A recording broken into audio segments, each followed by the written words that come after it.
Muy buenas noches, amados hermanos. Bienvenidos a una nueva sesión de nuestro curso Estudios sobre la vida de Cristo y hoy iniciamos nueva lección.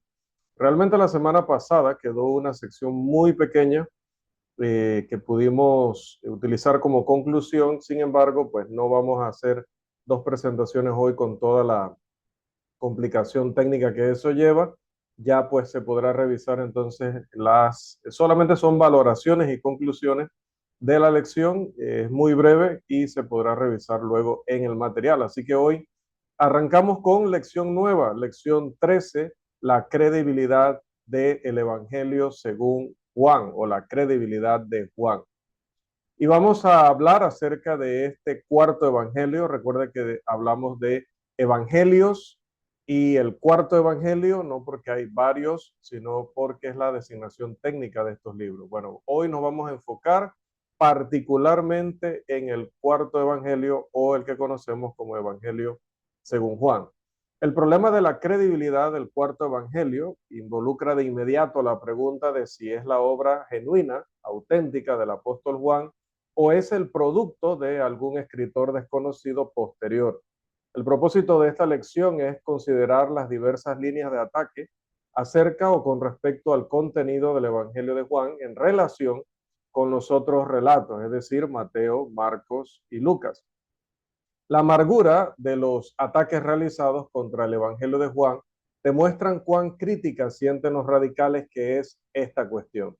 Juan es muy claro y enfático al afirmar la deidad de Jesús, de modo que a menos que Juan sea desacreditado, no hay posibilidad de negar esta doctrina y mantener cualquier apariencia de que se sigue el Nuevo Testamento. Por lo tanto, se ha hecho un esfuerzo persistente durante muchas décadas para mostrar que Juan, o el Evangelio según Juan, contradice a los sinópticos y que ambos no pueden ser una verdadera delineación de la vida de Cristo. Estos eruditos radicales declaran que es necesaria una decisión o una elección y que ellos eligen seguir a Mateo, Marcos y Lucas en lugar de seguir a Juan. De hecho, se verá que realmente estos críticos no aceptan el testimonio de estos tres cuando chocan con las actuales o los actuales puntos de vista escépticos que tienen sobre Jesús o que existen sobre Jesús. La verdadera elección que hacen no es entre Juan y los sinópticos, sino entre el Nuevo Testamento y sus teorías radicales, con el voto decisivo siempre otorgado a sus teorías, a pesar de los hechos que demuestran lo contrario. Veamos cuáles son estas afirmaciones radicales. Un resumen muy claro y conciso de las contenciones radicales es dada por un profesor que ya hemos citado anteriormente, el profesor Hill, junto con una respuesta que él da que consideramos titubeante respecto a estas afirmaciones. Él deja el problema joánico, como creo que en inglés utilizan una expresión así, así que la hemos pasado al español tal cual. El problema joánico lo deja en incertidumbre general, pero el resumen que hace el profesor Hill proporciona una conveniente visión de las posiciones radicales que hay entre ciertos críticos o estudiosos de los documentos de la Biblia. Los ataques siguen tres líneas generales. Vamos a colocar aquí esas tres líneas en resumen. Afirman que Juan y los sinópticos no pueden ser verdaderos y que por lo tanto, ya que ambos no pueden ser verdaderos, los tres sinópticos y Juan, entonces pues Juan es el que debe estar fuera de autenticidad, del que seguramente fue escrito mucho tiempo después y no en el tiempo de los apóstoles. Vamos a ver, y debido a que Juan no es histórico o no es auténtico, dicen ellos, afirman que a esta conclusión llegan por las diferencias, en primer lugar, por las diferencias que hay en los detalles del ministerio de Cristo. ¿Qué detalles? Bueno, la localización, dónde estuvo localizado o enfocado geográficamente ese ministerio, dónde comenzó, cuál fue su duración, tuvo éxito o no, y los personajes también hablan de aparentes contradicciones. En segundo lugar, dicen que no puede ser auténtico el Evangelio según Juan, o los otros, pero ellos eligen que Juan no y aquellos sí, porque hay diferencias en las enseñanzas de Cristo. ¿En cuanto a qué? En cuanto a forma y en cuanto a contenido. Y también en tercer lugar, ellos dicen que hay diferencias en cuanto a la autorrevelación de Cristo, es decir, el progreso que hubo en la revelación que él hizo de sí mismo, en segundo lugar, en los medios para esa revelación, y en tercer lugar, en lo pleno o la plenitud de esa revelación. Vamos a volver aquí, perdón, en la presentación a las primeras para que las vayamos analizando en detalle mientras que las consideramos. Bien, los modernistas presentan su evidencia contra el Evangelio de Juan de la siguiente manera. En cuanto a localización, Mateo, Marcos y Lucas describen el ministerio de Jesús como dedicado casi completamente a Galilea, con excursiones ocasionales a secciones periféricas o que estaban alrededor de, como Fenicia, Cesarea de Filipos, Decápolis y Perea, que ya son lugares que hemos mencionado anteriormente en este análisis, en este estudio. Pero no se dan cuenta de que Jesús en Jerusalén, en la última Pascua, o no dan cuenta, perdón, de Jesús en Jerusalén hasta la última Pascua cuando fue crucificado. Me refiero a Mateo, Marcos y Lucas. Juan representa, en cambio, por su lado, visitas repetidas de Jesús a Jerusalén y ministerios extendidos allí y en toda la zona de Judea, donde estaba localizada Jerusalén. Respecto al comienzo de su ministerio, los sinópticos representan a Jesús yendo de la tentación en el desierto a Galilea y comenzando su gran ministerio allí. Dicen ellos, Juan describe un largo ministerio en Jerusalén y Judea que precede o es anterior a el ministerio galileo. En tercer lugar, lo de la duración.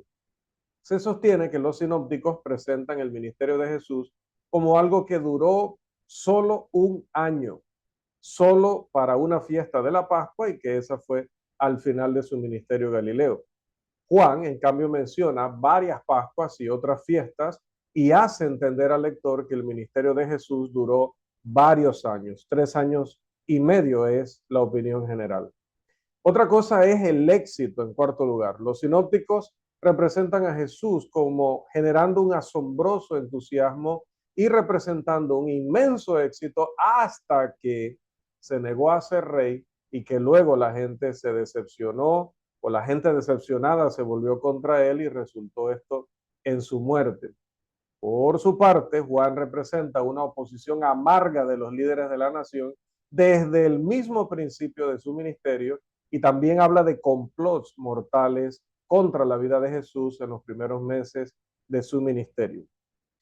En quinto lugar, acerca de personajes. Bueno, se sostiene que los sinópticos y Juan introducen en muchos momentos del ministerio un conjunto de personajes completamente diferentes. Personas como Nicodemo, Lázaro y la mujer samaritana no son mencionadas o mencionados en los sinópticos, es decir, en Mateo, Marcos y Lucas. Tomás juega un papel muy importante en el relato de Juan y es apenas mencionado en los sinópticos. En sexto lugar, alegan que hay aparentes contradicciones, o ellos dirían evidentes contradicciones. Se hacen varios esfuerzos para mostrar que los sinópticos y Juan se contradicen entre sí en cuanto al tiempo y en cuanto a los detalles. La afirmación habitual es que el apóstol Juan, o este Juan, pasó por encima e intentó corregir a los sinópticos, especialmente sobre la fecha de la crucifixión. Juan representa la última cena como algo anterior a la fiesta de la Pascua y la crucifixión en el momento de la muerte del Cordero, y presenta el juicio de Jesús como en progreso hasta la sexta hora, mientras que Marcos declara que él fue clavado a la cruz a la hora tercera. También está el aspecto de la duración del ministerio de Jesús. Esto es muy importante porque suena como una serie impresionante de acusaciones contra la credibilidad de Juan. Pero en el momento en que se examina el carácter de las narrativas y sus declaraciones exactas, las dificultades desaparecen. Consideremos primero la cuestión del ministerio o de la duración del ministerio de Jesús. Es una afirmación favorita de los modernistas que el ministerio de Jesús duró solo un año. El profesor B.W. Bacon sostiene que Jesús tenía 50 años cuando comenzó o cuando emprendió este año de ministerio público. Él opta por afirmar la exactitud de la suposición casual de los fariseos, la cual colocaron intencionadamente en alto cuando ellos llegan a decir en Juan, capítulo 8, versículo 57, aún no tienes 50 años. En lugar de aceptar la declaración histórica de uno que investigó, pero muy bien, como lo fue Lucas, y que dice Jesús, cuando inició su ministerio, tenía como 30 años, Lucas 3:23. Pero además, Juan deja claro que el ministerio de Jesús abarcó varios años. Menciona 3 Pascuas por nombre y probablemente se refiere a una cuarta en el capítulo 5, versículo 1. Las menciona en el capítulo 2, versículo 13, ese capítulo 5, versículo 1, en el capítulo 6, versículo 4 y en el capítulo 13, versículo 1. También menciona 2 festividades más por nombre que ocurrieron durante el último año del ministerio de Jesús, como son la fiesta de los tabernáculos en septiembre, capítulo 7, versículo 2, y la fiesta de la dedicación en diciembre, capítulo 10, versículo 22. Así que, de hecho, estamos en tiempo de la fiesta de los tabernáculos. ¿Qué le parece? Así que Juan proporciona una serie muy definida de referencias cronológicas que dejan claro que el ministerio de Jesús probablemente fue de más de 3 años y sin duda más de 2 años. Ahora, esto contradice los relatos sinópticos solo en caso de que uno de los sinópticos o todos declararan que estaban dando una cuenta completa y cronológica. Solo así podría afirmarse que hay una contradicción. Dado que todos dan simplemente eventos seleccionados de una gran multitud de sermones y milagros, los detalles añadidos por un testigo refuerzan más bien el testimonio de todos, siempre que no haya una contradicción absoluta, ya que muestra que cada uno de ellos fue independiente en su testimonio. Cada uno investigó o cada uno escribió de acuerdo a lo que había recibido del maestro y de acuerdo a lo que el Espíritu Santo le estaba revelando y cómo le estaba guiando. Esto despeja toda la lista de ataques citados en los gráficos anteriores de un solo golpe, porque se aplica igualmente a todos ellos. Los sinópticos no declaran que el ministerio de Jesús durara solo un año. Los escépticos modernos declaran eso. Los sinópticos no declaran que la Pascua que mencionan es la única que ocurrió en el ministerio de Jesús. Por el contrario, Marcos indica claramente una segunda Pascua, por lo menos cuando declara que había hierba verde en el lugar desierto donde fueron alimentados los 5,000, allá en Marcos 6:39. Esto encaja perfectamente con la narrativa de Juan. Cuenta los días mencionados en los sinópticos y verás cuántos días son específicamente mencionados. Solo se pueden contar 25 días sobre los cuales Juan registra algo hasta la última semana. Y se verá que esto deja espacio para todo tipo de sermones y eventos que no registran, ya que Jesús estaba constantemente ocupado. Recuerde Juan capítulo 20, versículos 30 y 31. En cuanto a cada una de las especificaciones hechas contra la narrativa de Juan, se encontrará que simplemente está llenando los vacíos que hay en las narrativas sinópticas, omitiendo eventos que ellos ya han registrado 3 veces y relatando cosas que han quedado sin registrar. Así que el comienzo del ministerio de Jesús en ambas narrativas es muy diferente, pero no significa que es contradictorio. Es armonioso. Lo que ellos no contaron, él lo contó. Alguna cosa que ellos contaron, él contó otro aspecto. Alguna cosa que ellos mencionaron una sola vez, él aclara que ocurrió hasta 3 o 4 veces. Eso no es contradicción, a menos que los primeros hubieran dicho, esta es la única Pascua, estos son los únicos sermones, estos son los únicos eventos, estos son los únicos lugares a los que él fue. Y esas palabras tan específicas y categóricas no están obviamente en el texto. Así que Tanto Mateo, Marcos, Lucas, Juan, los cuatro, representan a Jesús regresando del Jordán a Galilea.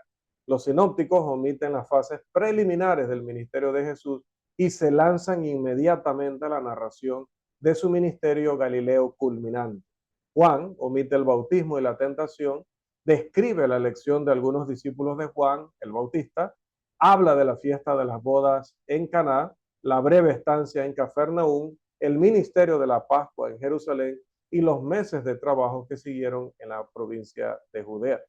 Si no poseyéramos este relato en el Evangelio de Juan, sería difícil entender cómo sucedió que Jesús caminó a lo largo del mar de Galilea, llamó a 4 hombres para que dejaran todo y lo siguieran, y fue obedecido sin cuestionarlo. A menos que usted haya pensado toda la vida, los críticos piensen que eso fue un milagro. La explicación natural es que obviamente él había estado enseñando primero. Juan, en lugar de contradecir esto, más bien ofrece información maravillosamente útil sobre los comienzos de esta asociación, cuando Juan el Bautista señaló a Jesús, a algunos de sus discípulos, y sobre los meses de compañerismo que siguieron antes del llamado definitivo junto al mar. Así que Jesús había estado haciendo una parte preliminar de su ministerio. Jesús había pasado ya un tiempo compartiendo con Juan y siendo conocido, siendo tratado por los discípulos de Juan. Por lo tanto, cuando él hace el llamado, ellos automáticamente responden porque saben que él es de quien Juan dijo, el Cordero de Dios que quita el pecado del mundo.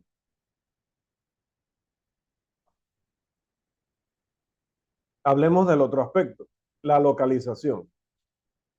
La cuestión de la localización del ministerio de Jesús no ofrece ninguna, escuche bien, ninguna dificultad siempre que se estudie de cerca las 4 narrativas. Estos escritores estaban presentando el Evangelio de Jesús. Una cosa que no entienden los críticos. Ellos estaban presentando el Evangelio de Jesús, no una biografía de Jesús. Cuando tú registras una biografía, tienes que tratar de registrar todo y tienes que registrar o tratar de registrar todo en orden cronológico, evento tras evento en el orden en el que acontecieron. Mencionar todos los personajes, o sea, tienes que poner todo. Tú buscas poner todo, pretendes poner todo. Y sobre todo, o bueno, suena, no es redundancia, pero el todo y todo, tú estás tratando de alcanzar una audiencia, así que te vas a deber a lo que tú dijiste que ibas a hacer. Ellos en ningún momento hablaron de hacer una biografía de Jesús. Ellos hablaron acerca de las obras de Jesús o el ministerio de Jesús. Por lo tanto, no intentan proporcionar datos geográficos y cronológicos de manera sistemática. Lucas 10:38 al 42 muestra claramente que Jesús estaba en Betania, estaba en las afueras de Jerusalén en un momento en medio de su ministerio, mucho antes de la última Pascua. Mateo capítulo 23, versículo 37, implica visitas frecuentes de Jesús a Jerusalén y esfuerzos por ganar a los habitantes de esa ciudad. De otra manera, ¿cómo entendemos que él dice en el capítulo 23, Jerusalén, Jerusalén, cuántas veces quise juntar a tus hijos y no quisiste? ¿Cuántas veces? También así en Lucas capítulo 13, versículo 34. Esta evidencia casual ofrece la más fuerte confirmación del hecho de que los sinópticos no estaban intentando un registro completo, absolutamente completo del ministerio de Cristo, y que Jesús había estado frecuentemente en Jerusalén, como lo registra Juan. Nuevamente, Juan complementa en lugar de contradecir a los sinópticos. Ahora hablemos del tema del éxito del ministerio de Jesús. La afirmación de que los sinópticos representan el ministerio de Jesús como exitoso y sin oposición amarga hasta que la multitud se vio contra él por negarse a ser rey es contraria a los hechos.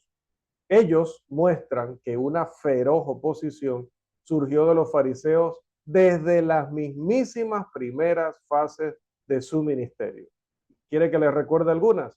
Por ejemplo, la controversia sobre sanar en el día de reposo, reclamar el poder de perdonar pecados, asociarse con pecadores, la obtención de alimento por parte de los discípulos en un día de reposo, y su negativa en varias ocasiones a respetar o mantener las tradiciones de los fariseos.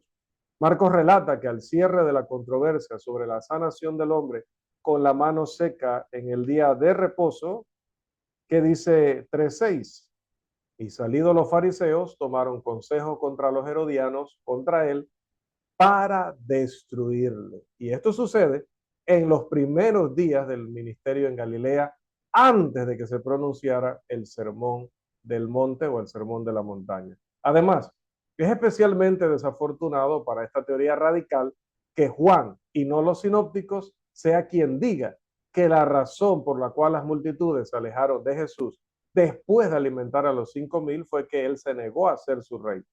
Las cuatro narrativas representan a Jesús como alguien generando tanto un enorme entusiasmo como una amarga oposición desde el principio. Y en diversos grados, en diversas etapas de su ministerio y en varias localidades.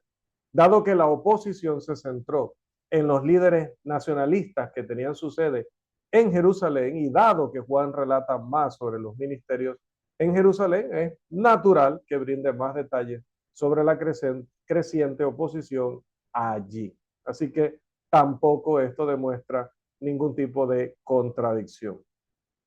Otra cosa que ellos dicen, los nuevos personajes.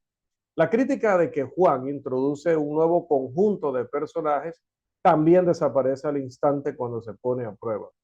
Tomás aparece más claramente, pero esto es perfectamente natural cuando tenemos más detalles del ministerio de Jesús. En esa zona se presentan algunos personajes nuevos, pero no nos sorprende.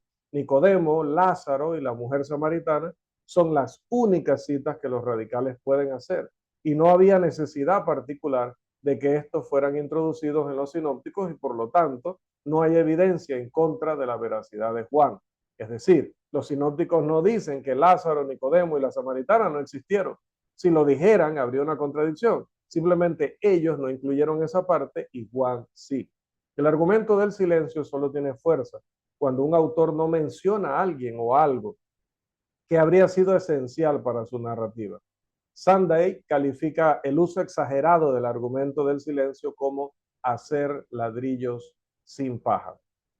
Pero pasemos a este último punto en esta sección que tienen que ver con las aparentes contradicciones. Los intentos de argumentar que Juan contradice a los sinópticos en cuanto a, por lo menos específicamente, el tiempo de la crucifixión, se basan en sus interpretaciones, malas interpretaciones, de Juan 13:1 y 18:28.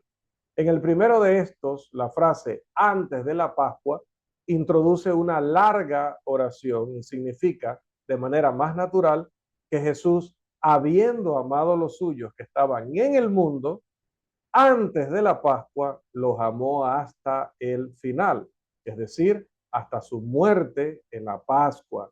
No afirma, por tanto, que la última cena tuvo lugar antes de la Pascua.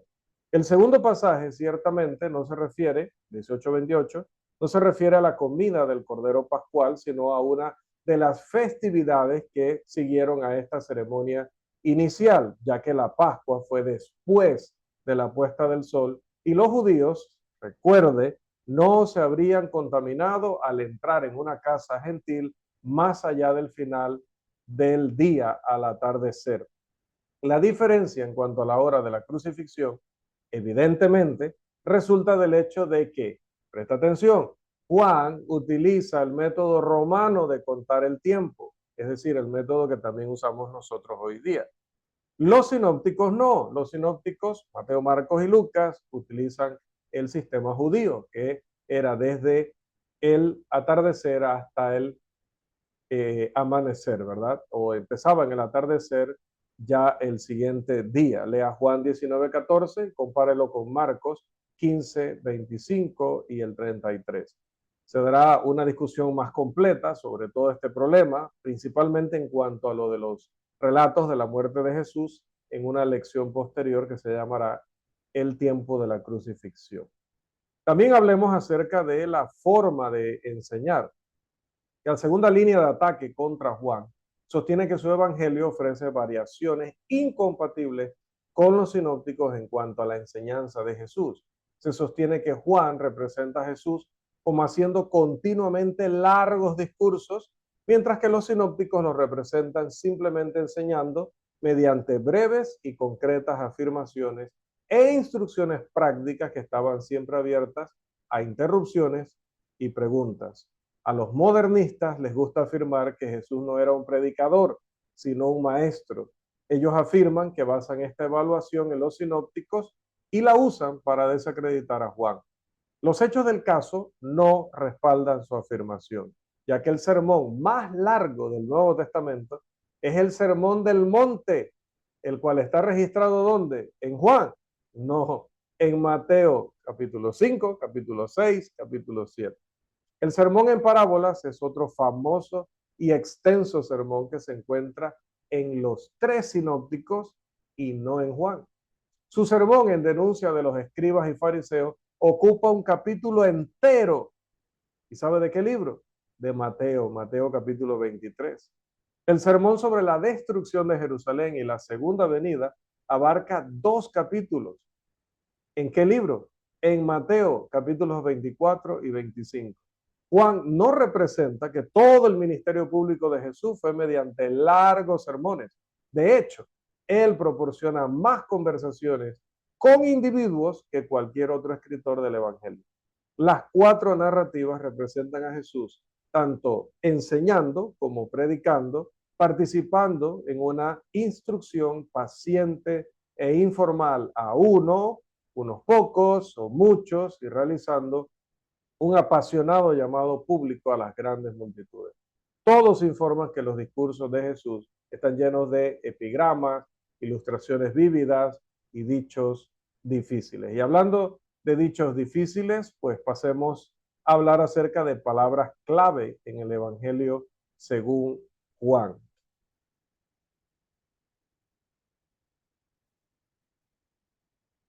Una segunda especificación es que Juan ha construido su relato de los sermones de Jesús en torno a ciertas palabras claves que pertenecen, oiga, a su propio pensamiento y no a Jesús. Les repito esto. Según estas personas, Juan escribe su evangelio poniendo que Jesús dijo cosas que no las dijo Jesús, que más bien las estaba diciendo él. ¿Y cómo dicen estos críticos que se dieron cuenta? Por palabras clave que Juan usa, que cuando ellos van a Mateo, Marcos y Lucas no las encuentran en la boca de Jesús. Entonces dicen, entonces esto no lo dijo Jesús y Juan quiere que creamos que Jesús sí lo dijo. Los críticos sostienen que alguien muy alejado de Jesús escribió este evangelio poco confiable o que Juan lo escribió. Incluso dicen, en su extrema vejez, cuando se confundió respecto a lo que Jesús había dicho y mezcló con sus propias meditaciones sobre lo que enseñaba Jesús a lo largo de los años. Las palabras clave que suelen mencionarse son luz, oscuridad, vida, muerte, el mundo, testimonio, fe, conocer, creer, amor y juicio. Es cierto que estas palabras clave abundan en los sermones y conversaciones de nuestro Señor Jesús registrados en el Evangelio según Juan, pero también es cierto que se encuentran continuamente en los informes de la enseñanza y predicación de Jesús en los sinópticos. Y vamos a ver estas palabras en algunos pasajes. No sé si el hermano Agustín tiene la posibilidad de ayudarnos en lectura, le agradecería si pudiera hacerlo. Me confirma allí, hermano. Sí.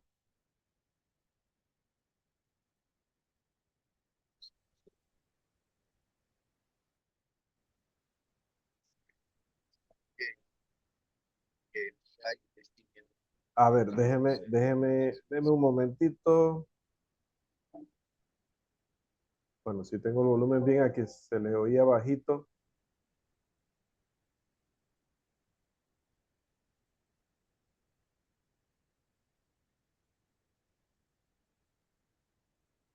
Juan Agustín. Vosotros sois la luz del mundo. Así que si la luz si la luz que en ti hay es tiniebla, ¿cuántas no serán las mismas tinieblas? Echarle en las tinieblas de afuera Lo que os digo en tinieblas, decidlo en la luz. Bien, ahí vemos las palabras luz, nuevamente luz, tinieblas, tinieblas, tinieblas y luz. Entonces, un estudio de cada una de las palabras claves mencionadas mostrará que son usadas por Jesús en cada uno de los 4 evangelios. Parece un argumento fuerte cuando el crítico señala que el prólogo o la introducción del Evangelio de Juan y sus epístolas contienen estas mismas palabras clave que él reporta que fueron dichas en los discursos de Jesús. Pero en el momento en que uno reflexiona sobre cómo la mente de Juan había estado completamente llena de las ideas, comparaciones y palabras que escuchó usar a Jesús, se hace más claro que deberíamos esperar que Juan, cuando escribió una introducción al Evangelio o escribió sus epístolas, utilizara estas mismas ideas y palabras que Jesús había dejado grabadas para siempre en su mente y carácter. Además, cuando uno se vuelve hacia el Antiguo Testamento, las mismas palabras clave se usan repetidamente. Oímos a Isaías arremetiendo contra los falsos maestros, diciendo que ponen tinieblas por luz y luz por tinieblas, en capítulo 5, versículo 20 de Isaías. Lo encontramos presentando las imágenes más hermosas de la llegada del Mesías, por ejemplo, en 61:3, levántate, resplandece, porque ha venido tu luz. Mateo cita aquel pasaje de Isaías refiriéndose a Cristo, allá en Isaías 9:1 y 2, lo cita en Mateo capítulo 4, versículo 16. El pueblo asentado en tinieblas vio gran luz. Así que el ataque de los críticos sobre la veracidad de Juan solo resalta en toda su gloria, inspirada por Dios, la unidad de toda la Biblia, porque Dios desde el principio intentó enseñar y enfatizar ciertas concepciones fundamentales y utilizó ciertas comparaciones bellas mientras inspiraba a sus mensajeros para entregar su mensaje tanto en el Antiguo como en el Nuevo Testamento. Hablemos también sobre el estilo de Juan. Es de vital importancia notar que los radicales, al especificar las palabras claves del Evangelio de Juan, no mencionan la más notable de estas. ¿Cuál será? ¿Cuál piensan ustedes que es el término más particular o más especial que usa Juan en sus escritos? Su sorprendente y profundo uso del título, el verbo, para referirse a nuestro Señor Jesús. La razón por la que omiten esto es evidente. Representa la muerte de su teoría, porque Juan usa este extraordinario título de la manera más dramática, tanto en el prólogo de su evangelio como en su primera epístola, pero nunca cita a Jesús usando este título. Una evidencia más poderosa podría difícilmente concebirse para probar el hecho de que Juan está dando un informe exacto de los sermones de Jesús y no meramente insertando sus propias ideas y frases en la boca de Jesús. Los modernistas señalan que es frecuentemente difícil discernir dónde termina el sermón de Jesús y comienzan los comentarios de Juan en varios capítulos. Suelen citar la conversación con Nicodemo en el capítulo 3. Pero el punto que se quiere probar aquí es el punto asumido, que las declaraciones de Jesús cesan y los comentarios de Juan comienzan en algún punto antes del versículo 21. Incluso si el estilo de Juan es casi idéntico al de los sermones de Jesús reportados en su evangelio, pregunta, ¿es lógico afirmar que el discípulo está por encima de su Señor? En el desesperado intento de reducir la persona del Hijo de Dios a una mera estatura humana, los modernistas exaltarían a Juan a proporciones increíbles. Lo harían un genio inventivo de tal esplendor sin comparación que crearía las afirmaciones más exquisitas de las enseñanzas más profundamente nobles y espirituales, y sin embargo, lo representarían como un escritor tan tonto o tan inmoral que ofrecería alegremente sus creaciones como si fueran o hubieran sido palabras de Jesús y urgiría a los demás su aceptación como tales para la salvación de las almas de los hombres. Eso pondría a Juan o al autor de este evangelio como un tremendo mentiroso y sinvergüenza. La lógica inevitable de tal locura es adorar a la criatura en lugar del creador, transferir al humano las glorias que negarían a lo divino. Pero hablemos también acerca del contenido del libro. Los modernistas ofrecen la siguiente cita sobre el contenido como argumento en contra de la veracidad del relato de Juan sobre los sermones de Jesús. Primero, que Juan introduce temas de discusión completamente nuevos y carece de los temas fundamentales que se encuentran en los sinópticos, que no menciona a los endemoniados, no hace mención del reino de Dios excepto en la conversación con Nicodemo, y que sustituye la venida del Consolador por la segunda venida de Cristo, es decir, enfatiza más que vendrá el Consolador que la venida de Cristo, que fue lo que hicieron Mateo, Marcos y Lucas, y que y que es en él especialmente particular, que le interesa más que venga el Espíritu Santo después de la partida de Jesús, a que le interese que venga Jesús mismo. Hasta ese punto han llegado. Es cierto que los sinópticos presentan continuamente relatos sobre eh, la expulsión de demonios o la sanación de endemoniados, y que Juan no registra tales milagros, pero dado que ellos han relatado en Mateo, Marcos y Lucas tantos casos, no era necesario que Juan añadiera a su relato este aspecto en particular. Además, dado que la realidad de la posesión demoníaca y el carácter milagroso de tales curas es uno de sus mayores puntos de ataque, es extremadamente embarazoso para los críticos que los múltiples relatos de tales eventos en el ministerio de Jesús provengan no de Juan, a quien ellos rechazan, sino de los sinópticos, cuya veracidad se supone que deben defender.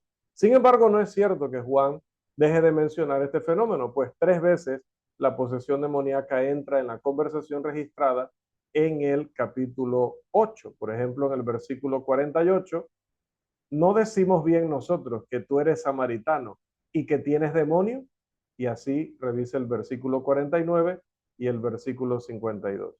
Es cierto que los sinópticos representan continuamente a Jesús discutiendo sobre el reino de Dios, es decir, tratando el tema del reino de Dios. Recuerde que en esta escuela no decimos discutir como pelear, discutir como hablar sobre un tema e intercambiar con otros sobre ideas. Pero la presentación insistente de Jesús como rey es manifiesta o implícita en todas partes en el Evangelio según Juan.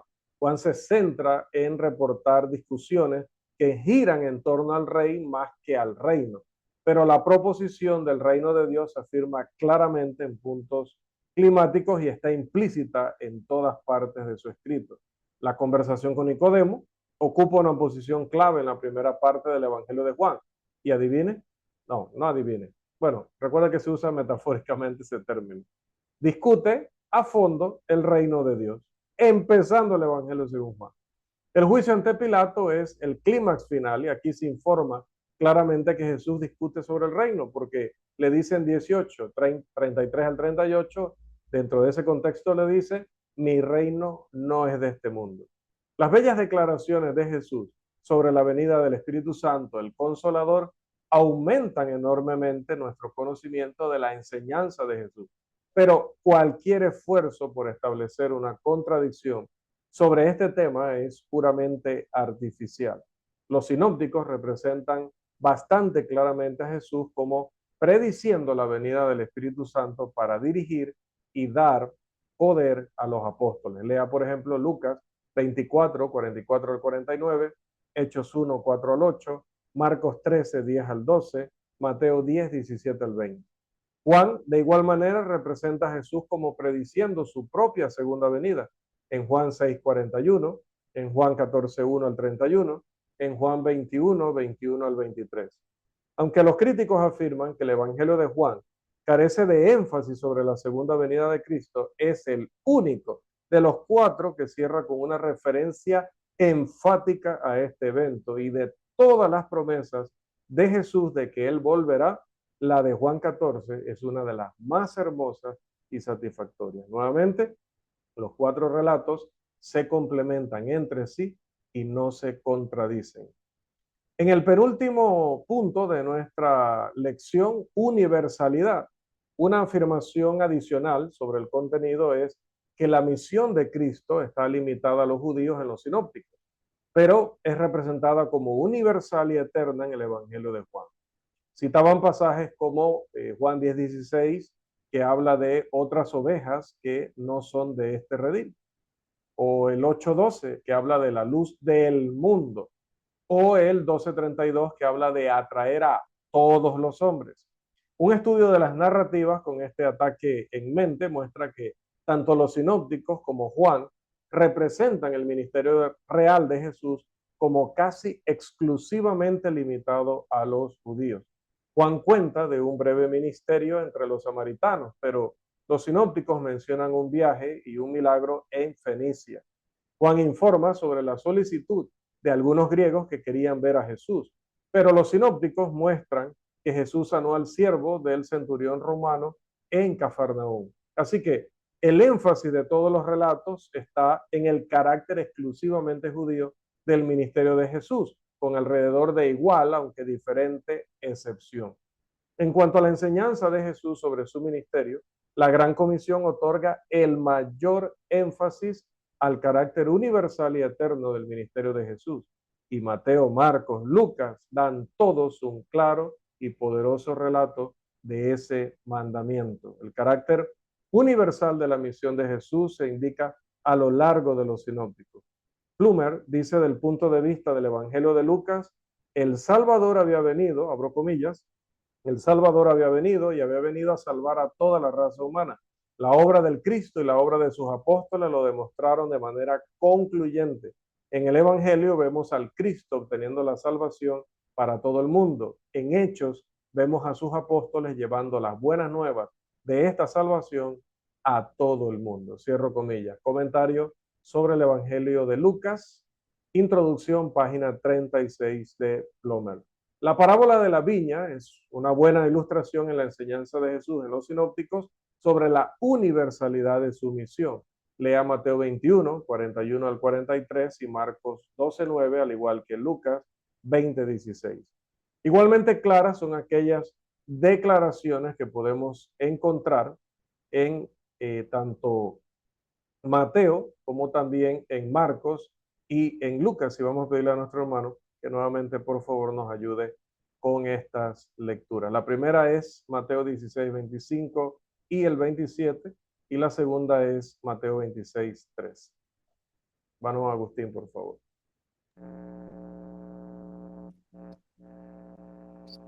Porque todo el que quiera salvar su vida, todo el que pierda su vida por causa de mí, la hallará. Porque el Hijo del Hombre vendrá en la gloria de su Padre con sus ángeles, y entonces pagará cada uno conforme a sus obras. De cierto os digo que de donde quiera que se predique este evangelio en todo el mundo, también se contará lo que ha hecho para memoria de ella. Muchas gracias, hermano. Disculpen que tragué inadecuadamente. Dice, donde quiera que se predique este evangelio, ¿en dónde? Que se predique en todo el mundo. Entonces, ¿qué nos menciona este texto? ¿Qué nos hace ver este evento? Este texto, la universalidad y permanencia del evangelio, se indica en cada uno de estos pasajes continuamente y claramente, tanto en los sinópticos como ya lo hemos visto en el evangelio de Juan. Finalmente, en nuestro último punto, pues concluyamos hablando del carácter profundo del Evangelio de Juan. La especificación final del profesor Hill es, del resumen que habíamos mencionado al principio, es el siguiente.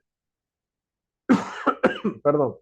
Dice el profesor Hill, las enseñanzas de Jesús en los sinópticos son simples y generalmente prácticas. En Juan son teológicas y muy profundas. Por esta razón, Juan, incluso en los primeros siglos, fue llamado el Evangelio espiritual y se le ha comparado con el santuario interior del templo.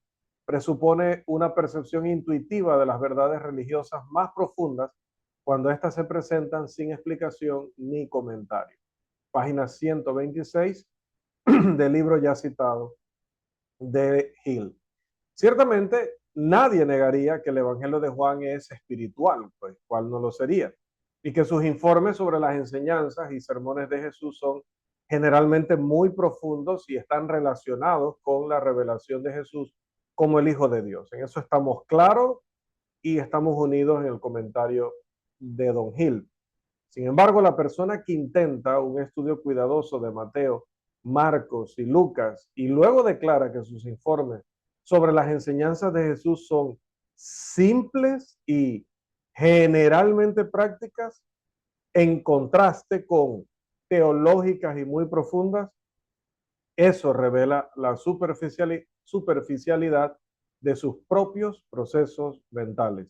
La proposición de que los sinópticos se dedican a la moral práctica, dejando al margen las profundas doctrinas de la persona divina y el programa de Jesús, es un producto de la imaginación del incrédulo. Es cierto que la enseñanza de Jesús tiene una combinación absolutamente única de simplicidad y profundidad, de modo que el hombre no educado encuentra un significado práctico y el erudito encuentra profundidades insondables bajo la superficie cristalina. Lea los sinópticos teniendo esto en mente. Las primeras palabras citadas de los labios de Jesús, allá en Lucas 2:49, fueron pronunciadas por un niño de 12 años en el templo.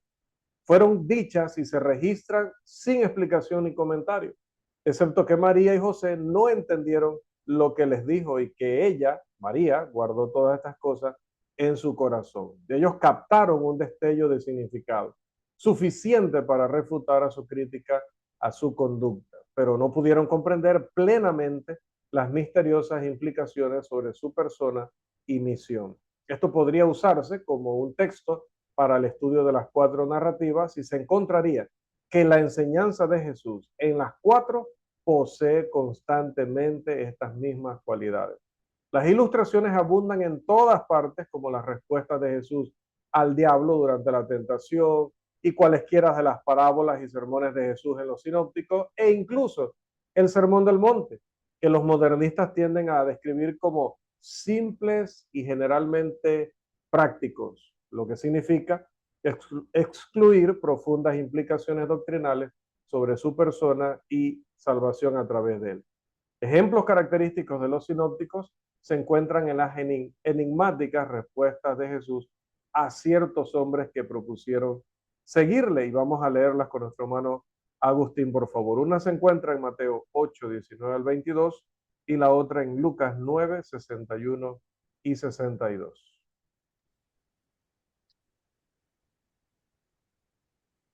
Y vino un escriba y le dijo: Maestro, te seguiré a donde quieras que vayas. Jesús le dijo: las zorras tienen guaridas y las aves del cielo nidos, mas el Hijo del Hombre no tiene dónde recostar su cabeza. Otro de sus discípulos le dijo: Señor, permíteme que vaya primero y entierre a mi padre. Jesús le dijo: sígueme, deja que los muertos entierren a sus muertos. Entonces también dijo otro: te seguiré, Señor, pero déjame que me despida primero de los que están en mi casa.